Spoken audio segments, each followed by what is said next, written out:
জামুরিয়ার চুরুলিয়ার লদা গ্রামের মানুষ অজয় নদী থেকে বালিগাড়ি যাওয়ার রাস্তা আটকে বিক্ষোভ দেখালো আজ সকালবেলায় স্কুল পড়ুয়ারা টিউশনি পড়তে যাচ্ছিল এবং কয়েকদিন বৃষ্টিতে রাস্তার ব্যাপক কাদা দেখা দিয়েছে। একটি বাচ্চা কাদাতে পড়েও যায়। সেখানে দাঁড়িয়ে থাকা চুরুলিয়া ক্যাম্পের পুলিশ তাদেরকে বলে তোরা বাড়ি চলে যা। তারপরই গ্রামের মানুষেরা পথে নেমে বিক্ষোভ দেখায়, গাড়ি আটক করে। গ্রামাঞ্চল শিল্পাঞ্চলের খবর, ব্যুরো রিপোর্ট।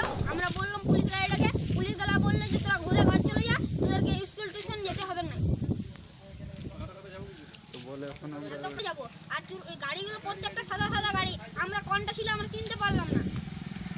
পুলিশে বলেছে কি বলেছে? যে তোরা ঘুরে ঘর চলে যা, স্কুল যাওয়ার দরকার নাই, স্কুল টিউশন কোথাও যাওয়ার দরকার নাই। কে বলছে? তুমি প্যাসেঞ্জার নিয়ে যেতে এই রাস্তায় শুভ থেকে আসতে 3 ঘন্টা টাইম লেগে গেল। প্যাসেঞ্জার কি বলছে এই রাস্তায় যেতে যেতে? প্যাসেঞ্জার কি বলছে? প্যাসেঞ্জার মরবে। প্যাসেঞ্জার এই রাস্তায় যেতে খুঁজ টোটো চালাবার যোগ্য বটে রাস্তাটা? আমাদের চাবি ব্যবসা বন্ধ হয়ে যাবে। আকাশিয়া বল রাস্তা দিতে হবে, বল বল বল বল। অসুবিধা কি হয়েছে সেটা বল। বিপল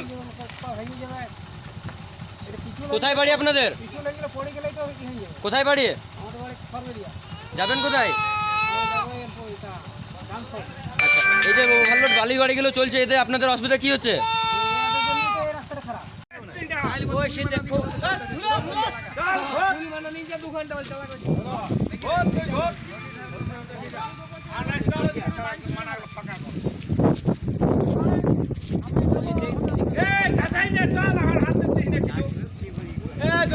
ভালো করে বললে ও বুঝতে পারে না।